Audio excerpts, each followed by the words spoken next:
Hello बच्चों, अब हम पढ़ेंगे E308 के शॉर्ट नोट्स। सबसे पहले हम बात कर लेते हैं डिमांड फैक्टर की। देखो, डिमांड फैक्टर क्या होता है? Maximum demand upon connected load.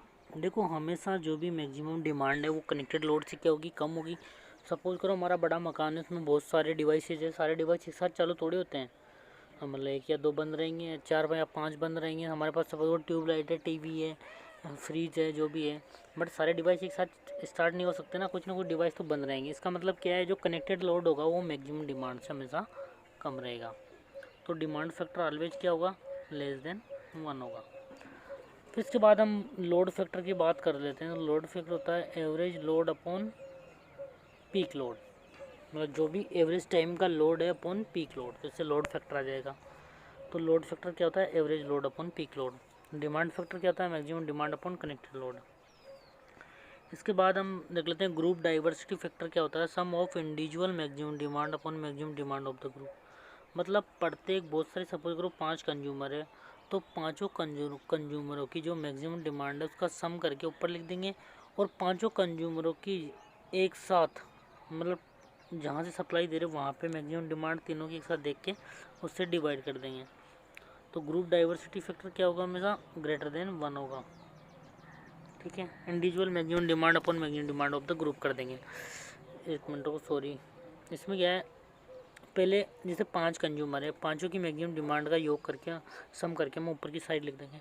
फिर उस पाँचों में से जिस कंज्यूमर की डिमांड सबसे ज़्यादा होगी, उसकी डिमांड से इन पाँचों कंज्यूमरों की मैक्सिमम डिमांड के सम को डिवाइड कर देंगे। तो हमेशा जैसे सपोज करो 1 की 2 है, 1 की 3 है, 1 की 4 है, 1 की 5 है, तो 2 3 4 5 को जोड़ के ऊपर लिख देंगे और नीचे 5 से डिवाइड कर देंगे। जिस कंज्यूमर की डिमांड सबसे मैक्सिमम होगी उससे डिवाइड कर देंगे। तो ऑलवेज ग्रेटर देन क्या आएगा? 1 आएगा, group diversity factor. Next, peak diversity factor, ये आता नहीं है अपने।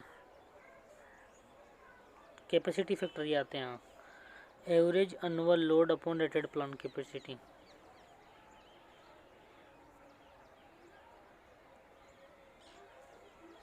कैपेसिटी फैक्टर क्या होता है? Average annual load upon rated plant capacity. Average annual load upon rated plant capacity, या ये वाला फॉर्मूला इतना काम नहीं आता अपने। मैक्सिमम ये वाला फॉर्मूला काम आता है, ये वाला या ये वाला। तो कैपेसिटी फैक्टर इक्वल टू होता है load factor into utilization factor. Load factor into utilization factor, या लोड फैक्टर का हमें फॉर्मूला मालूम है तो उसकी वैल्यू लिख दें maximum demand upon plant capacity.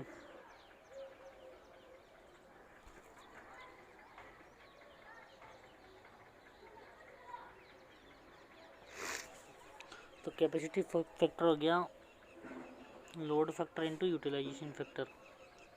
ठीक है, और load factor maximum demand upon plant capacity into load factor, ये दोनों फॉर्मूले याद रखने हैं। इसके बाद हम बात करते हैं यूटिलाइजेशन फैक्टर की। तो maximum load upon rated plant capacity होता है यूटिलाइजेशन फैक्टर की। प्लांट का हम कितना यूटिलाइज कर रहे हैं? Rated plant capacity upon maximum load. इसके बाद हम बात कर लेते हैं, हाँ, plant capacity factor is also can as the plant factor. Plant factor भी बोलते हैं प्लांट कैपेसिटी फैक्टर को। A graph showing the variation of system load during 24 hours of the day is known as the chronological load curve. जो भी हमारे load का very दिखाता है टाइम के सापेक्ष 24 आवर्स में, तो उसको बोलते हैं क्रोनोलॉजिकल लोड कर्व बोलते हैं। The area under A chronological load curve give the energy consume during 24 hours. जो भी हमारा लोड कर्व है, क्रोनोलॉजिकल लोड कर्व, उसके नीचे का एरिया क्या बताता है? लोड कर्व के नीचे का एरिया की 24 आवर्स में कितनी एनर्जी कंज्यूम करी। फिर देखो नेक्स्ट, हाँ, the load duration curve is rearrangement of all load element of a chronological load curve in descending order.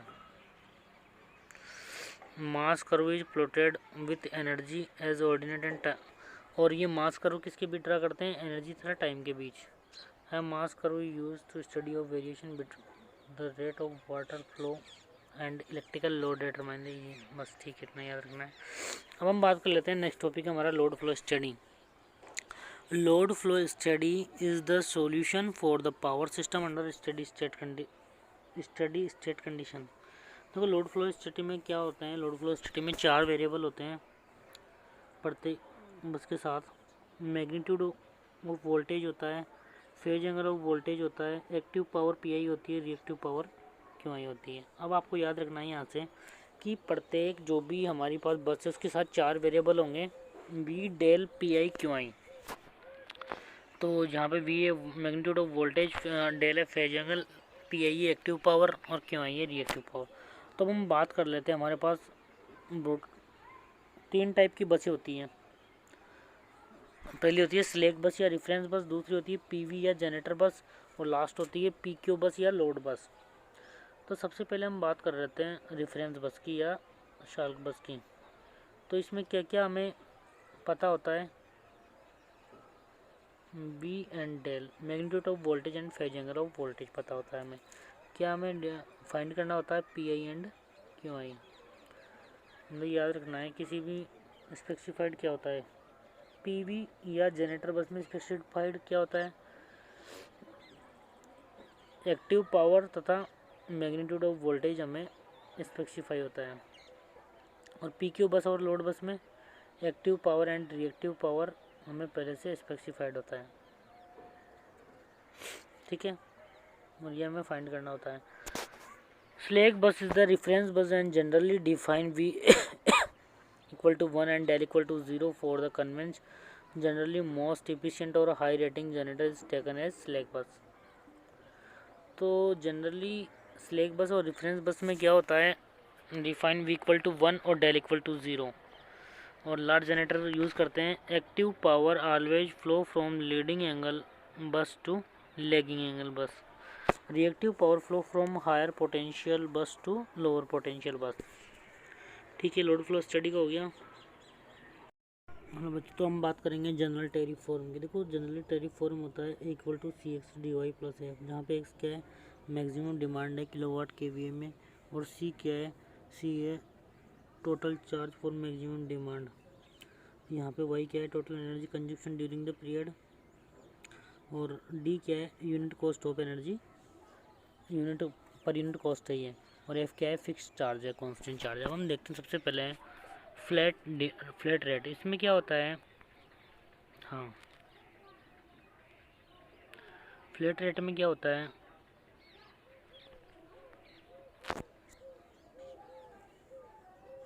इसमें क्या है, चार्ज किस पर डिपेंड करेगा, ओनली मैक्सिमम डिमांड पर। ठीक है, ये कहाँ पे यूज़ करते हैं, स्ट्रेट लाइट में, ए इक्वल टू सी एक्स।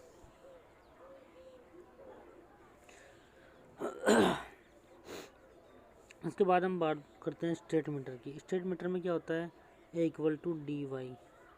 तो आपको पता है कि वाई क्या है, एनर्जी कंज्यूम है, और डी यूनिट चार्ज है। तो जितनी ज़्यादा एनर्जी कंज्यूम होगी उतना ही चार्ज होगा। अगर हमारे जीरो एनर्जी कंज्यूम किया हमने तो कोई भी चार्ज नहीं होगा।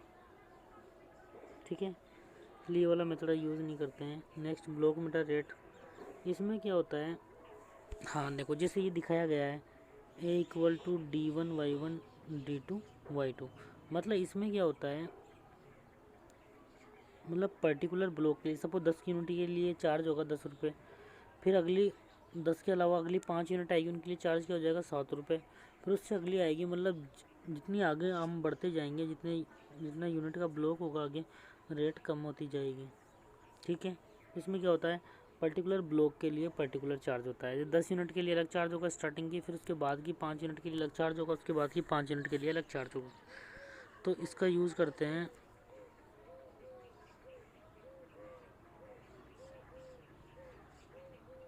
रेसिडुअल और कमर्शियल कंज्यूमर कस्टमर के लिए यूज़ करते हैं। इसके बाद हॉपकिंसन डिमांड रेट, इसको बोलते हैं 2 पार्ट टैरिफ। इसमें क्या होता है, A equal to C X plus D Y, मतलब एनर्जी कंज्यूम और मैक्सिमम डिमांड दोनों पे बेस होगा। ठीक है,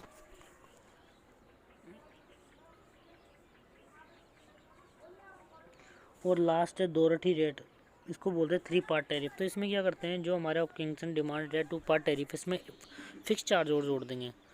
मतलब मैक्सिमम डिमांड पे बेस होगा, एनर्जी कंज्यूम पे होगा, और एक फिक्स चार्ज होगा। This also can as the 3-part tariff action 2-part tariff by adding a constant term this form is tariff is suitable for applying industrial consumer. ठीक है,